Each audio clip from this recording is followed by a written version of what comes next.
فراز صاحب سب سے پہلے تو خدا کر کے supreme court practice and procedure bill کے اوپر فل کورٹ نے آج فیصلہ بالآخر سنائی دیا ہے، اور پوری قوم کو انتظار تھا کیونکہ براہ راست نشر ہو رہا تھا، یہ بھی اپنی نوعیت کا ایک پہلا معاملہ تھا۔ جو ڈیسیژن سامنے آیا ہے، کیا ایسا ہی فیصلہ آپ اس کی توقع کر رہے تھے؟ آپ ایسا ہی متوقع تھا؟ شکریہ ریحان۔ جو ڈیلے آیا اس کا تو explanation honourable chief justice of Pakistan نے دے دی کہ ٹیکنیکل نوعیت کا فیصلہ تھا تو اس لیے تاخیر ہوئی، لیکن دوسرا بڑا امپورٹنٹ کویسچن ہے آپ کا کہ کیا توقع یہی تھی؟ ایگزیکٹلی جن ججز حضرات کے اختلافی نوٹ کی توقع تھی، واقعی انہوں نے اختلافی نوٹ لکھا ہے۔ اب وہ 5 ججز حضرات ہیں، سب کو معلوم ہے، اب تو فیصلے میں ان کے نام بھی آ گئے، تو بالکل توقعات کے مطابق فیصلہ آیا ہے۔ جس طرح سے چیف جسٹس قاضی فائد عیسیٰ صاحب خود آبزرویشن دیتے رہے، جسٹس اطہر من اللہ صاحب آبزرویشن دیتے رہے، اس سے ایک لگ رہا تھا کہ اسی طرح کا ہی فیصلہ آئے گا، لیکن جنہوں نے اختلافی نوٹ لکھا ہے ان کی آبزرویشن سے بھی لگ رہا تھا کہ یہ اختلاف ہی کریں گے۔ ایک چیز اس فیصلے کے حوالے سے 1-2 چیزیں میں ضرور بات کرنا چاہ رہا ہوں۔ نمبر 1 کہ بالآخر پاکستان کی سپریم کورٹ نے پارلیمان کے قانون سازی کے اختیار کو تسلیم کر لیا، کیونکہ بار بار یہ 3-4 دنوں میں جب براہ راست دکھائی جا رہی تھی کورٹ ہیئرنگ، تو اطہر من اللہ صاحب بار بار جو پٹیشنر تھے جو اس درخواست لے کے آئے تھے ان کی توجہ ادھر ہی کرنا چاہ رہے تھے کہ آپ یہ بتائیں کہ پارلیمان کو قانون سازی کا اختیار ہے یا نہیں ہے۔ اور جس صاحب نے پہلے دن آ کے تقریر فرمائی، ان کی تقریر اتنی بوگس تھی، خواجہ طارق رحیم کی بات کر رہا ہوں، کہ اس سے تو پہلے دن ہی لگ رہا تھا کہ یہ بھاگ جائیں گے، اور وہ بھاگ گئے، وہ بعد میں آئے نہیں کورٹ میں۔ انہوں نے کہا کہ جی وہ میری تو طبیعت خراب ہے تو میں نہیں آ سکتا، لیکن کوئی آرگیومنٹ نہیں تھے۔ دوسری امپورٹنٹ چیز 184(3) کا جو بار بار عدالت نے پوچھا، معزز جج حضرات پوچھتے رہے کہ آپ کے پرسنل فنڈامنٹل رائٹس کون سے ایسے وائلیٹ ہو رہے ہیں، ان کی بات تو کریں، تو کسی کے پاس اس سوال کا جواب نہیں تھا۔ اور بالکل صحیح آج چیف جسٹس آف پاکستان نے بات کی کہ وہ کیسا انصاف ہے جس میں اپیل کا حق بھی نہیں ہے۔ آپ نے ایک فیصلہ دیا، یعنی یہ something it's against the universal justice system کہ کسی نے فیصلہ کیا، چاہے وہ ایک جج کر دیں 184(3) کے تحت یا 10 کر دیں، تو اپیل کا رائٹ بھی نہیں ہے۔ آج کم از کم اپیل کا رائٹ مل گیا، اور صحیح فرمایا جسٹس قاضی فائد عیسیٰ صاحب نے کہ جو بھٹو کو پھانسی دینے کا کیس تھا، اگر وہاں اپیل کا رائٹ ہوتا تو کم از کم اس وقت اپیل آ گئی ہوتی، اور پھر عدلیہ 1979 سے لے کر آج تک یہ کہہ تو رہی ہے برملا کہ وہ نہیں تھا، فیصلہ صحیح نہیں تھا۔ جو وکلا ہیں وہ کہتے ہیں جوڈیشل مرڈر تھا۔ اچھا پراجا صاحب، اب دیکھیں supreme court practice and procedure act بالآخر آج کے فیصلے کے بعد قانون کی شکل اختیار کر گیا ہے۔ For me it seems like اس کا بہت سارا پروسپیکٹو ایفیکٹ ہوگا، ریٹروسپیکٹو ایفیکٹ دکھائی نہیں دے رہا، جیسا کہ اس کے اگلے حصے میں کہا گیا جہاں پر درخواستیں 8-7 سے مسترد ہوئی ہیں کہ اس کے ماضی میں اطلاق ہوگا یا نہیں ہوگا۔ تو بہت سارے لوگوں کا خیال یہ بھی تھا کہ پیناما کیس کے اندر، کیونکہ حالیہ تاریخ کے اندر وہی ایک بہت بڑا فیصلہ ہے 184(3) کی جورسڈکشن میں لیا گیا، اور اس میں ایک سٹنگ پرائم منسٹر کو پھر ڈسکوالیفائی کیا گیا۔ تو ہاؤ ڈو یو سی دس کہ اس کا ریٹروسپیکٹو ایفیکٹ نہ ہونا، کیا یہ جسٹیفائڈ ہے، یہ ٹھیک ہوگا، درست عمل ہوگا؟ دیکھیں آنریبل کورٹ کا فیصلہ ہے، جہاں میں 10-5 کی سپلٹ کا احترام کر رہا ہوں تو مجھے 7-8 کی سپلٹ کا بھی احترام کرنا ہے، ٹھیک ہے؟ اگر 7 اس فیصلے کے حق میں تھے کہ ریٹروسپیکٹو اس کی امپلیکیشن ہونی چاہیے، 8 نے مخالفت کر دی۔ میں کہنا یہ چاہ رہا ہوں کہ یہاں بھی بڑی تھن لائن تھی، بٹ چونکہ ہم اوورال ویلکم کر رہے ہیں اس فیصلے کو تو میں سمجھتا ہوں کہ یہ بھی درست ہے۔ ایک چیز البتہ آپ ہی کے کوسچن سے مجھے ضرور کلیریفائی کرنی ہے، وہ جب ڈیٹیل ججمنٹ آئے گی تو اس وقت پتہ چلے گا، اور وہ بالکل اس کا آج سے تعلق ہے۔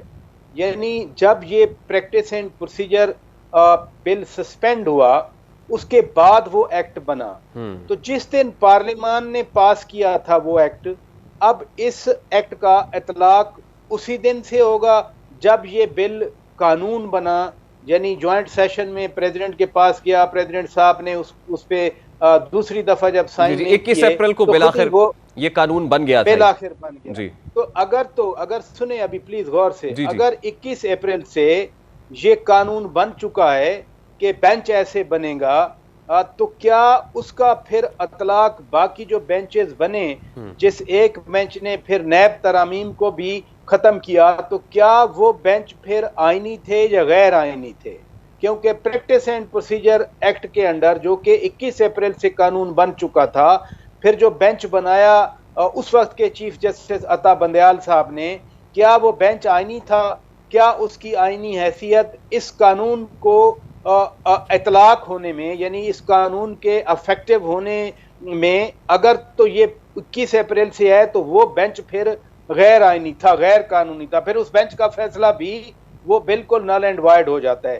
اگر تو ڈیٹیل ججمنٹ میں یہ آتا ہے کہ آج سے, جب سے فل کورٹ نے 10 اور 5 کی ڈویژن سے یہ فیصلہ کیا ہے اور آج سے اس ایکٹ کا ان افیکٹو ہونا ہے, تو پھر اس پہ تو obviously کوئی فرق نہیں پڑے گا. پھر اس میں ایک اور بھی آپ کو یاد ہے, آرڈرز اینڈ ججمنٹ ریویو والا جو ایکٹ تھا, اس کو بھی سپریم کورٹ کے اسی طرح کے ایک بینچ نے اڑایا تھا. اگر یہ 21 اپریل سے اس پریکٹس اینڈ پروسیجر قانون کا اطلاق ہے, تو پھر وہ بینچ بھی غیر قانونی تھا. اٹ مینز آرڈرز جو تھے اور ججمنٹ اینڈ آرڈرز ریویو والا جو قانون تھا وہ بھی پھر صحیح قانون ہے یا دوبارہ پٹیشن ہے. اب دیکھنا یہ ہے کہ کیا کوئی نیب ترامیم کو اڑانے والے اس آرڈر کے خلاف کوئی پٹیشن آتی ہے. اگر نئی پٹیشن آتی ہے ود دی انڈرسٹینڈنگ کہ وہ واقعی قانونی تھا, آئینی تھا ان ترامیم کو اڑانا, تو پھر نئی پٹیشن کا جو بینچ بنے گا اب اس قانون کے افیکٹو ہونے کے بعد, تو وہ بینچ جو ہے وہ اکیلے چیف جسٹس آف پاکستان نہیں بنائیں گے, پھر تینوں سینئر موسٹ ججز اس کو بنائیں گے, کیونکہ وہ ترامیم جو سٹرائک ڈاؤن ہوئی ہیں وہ پاکستان کے آج اور پاکستان کے کل کے بارے میں ہیں. کیسز نئے کھل گئے, پرانے کیسز کھل گئے, ہر کوئی فیس کرے گا. اگر تو وہ آرڈر ہی ختم ہو جاتا ہے تو پھر جن کے کیسز ختم ہو گئے وہ ختم ہو گئے. لہذا جو ریٹروسپیکٹو جس سینس میں 30 سال کی آپ بات کر رہے ہیں, اس میں یہ تھا کہ 30 سال پرانے کیس بھی آ جاتے ہیں, پنیما بھی آ جاتا ہے, لیکن اگر وہ ختم بھی کر دیا 7-8 کی میجورٹی سے آج, لیکن یہ والا جو کام ہے یہ تو آج کا ہے. اس کو بارے میں یہ بڑا امپورٹنٹ پوائنٹ ہے, یہ بڑا امپورٹنٹ پوائنٹ ہے. آج سے کیا مراد ہے؟ آج جس دن ڈیسیژن آیا وہ, یا جس دن سسپینشن ہوئی تھی وہ ہے, اور جس دن یہ قانون بنا تھا یعنی 21 اپریل کو وہاں سے لاگو ہوگا. میں چاہوں گا یہ پروڈیوسر ثاقب بشیر صاحب کو بھی لائن پہ لے لیں, وہ اس کو جو ہے وہ رپورٹ کرتے رہے ہیں اور یقیناً ججمنٹ انہوں نے پڑھ لی ہوگی تو ان سے بھی رائے لینے کی کوشش کریں گے, ان کو بھی لے لیجئے. پراسٹر صاحب, ان دا مین وائل امپورٹنٹ چیز یہ ہے, جیسے آپ نے کہا کہ نیب ترامیم والا معاملہ ہے, اب 21 اپریل کو اگر یہ نافذ العمل ہو گیا تھا تو اس کے بعد تو پھر جتنے بھی بینچز بنے تو پھر تو وہ آٹومیٹکلی کل عدم ہو جائیں گے, یا پھر اس کے لیے پھر نیب ترامیم والے کیس میں جو پٹیشن کا اختیار ہے پٹیشنر کے پاس تو ہے, وہ جا سکتا ہے اور پٹیشن کر سکتا ہے. دیکھیے, میں یہی نقطہ آپ کے سامنے رکھ رہا ہوں, کیونکہ میں جیسے ہی آدھا پونا گھنٹہ پہلے فیصلہ سنایا گیا تو یہ چیز کم از کم سامنے نہیں آئی. اس قانون کا افیکٹو ہونا کب سے ہے؟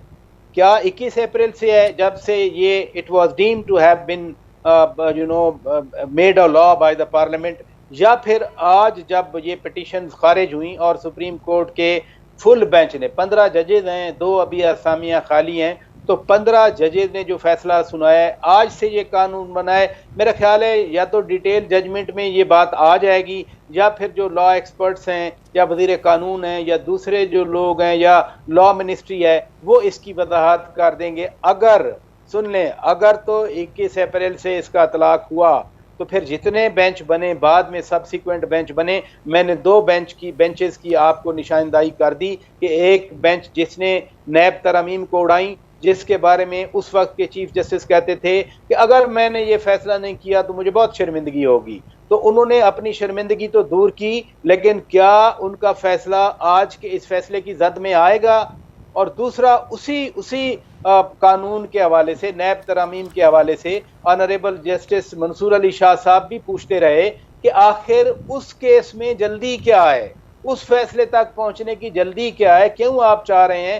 اس وقت جسٹس بندیال صاحب کہتے تھے کہ میری ریٹائرمنٹ سے پہلے میں اس کیس کا فیصلہ سنانا چاہ رہا ہوں. تو اختلافی نوٹ تھا جسٹس منصور علی شاہ صاحب کا اس فیصلے میں اختلافی نوٹ تھا اور انہوں نے یہ نقطہ بیان کیا تھا اپنے فیصلے میں. لہذا میرے لیے بڑا انٹرسٹنگ ہوگا میں دیکھوں کہ اس فیصلے کا آج کے اس آرڈر کا اطلاق 21 اپریل سے ہوتا ہے جب یہ لا بنا تھا, یعنی یہ لا وجود میں آ گیا تھا, یا آج سے اس کا اطلاق ہوتا ہے جب فل کورٹ نے یہ فیصلہ سنا ہے. بالکل. اچھا پراج صاحب, لاسٹ ان ویری کوئکلی, یہ جو لیگی رہنما ہے, لیگی لیگل ٹیم ہے, وہ بھی اپنی نظریں اسی فیصلے پر جمائے ہوئے تھے کہ شاید اس سے میاں صاحب کو بھی ریویو پٹیشن کا اختیار مل جائے گا, ریویو کر سکیں گے وہ اپنی نااہلی کے فیصلے کو بھی.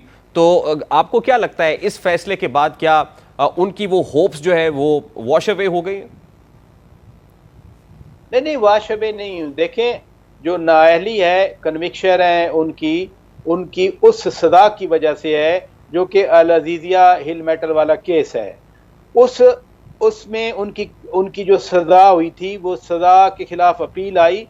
کورٹ نے اس وجہ سے وہ اپیل نہیں ریجیکٹ کی کہ میرٹ پہ وہ اپیل سنی گئی تھی, بلکہ کورٹ نے کہا کہ جب وہ آپ واپس آئیں گے ان کے پاس right to appeal is pending. تو جس وقت میاں صاحب جب بھی کبھی وہ واپس آئیں تو his right to appeal is pending. 30 دن کا بار ہوتا ہے نا, وہ 30 دن کا بار جو ہے اس فیصلے کے خلاف عدالت نے وہ واش اوے نہیں کیا, بلکہ ان کا right to appeal remains pending.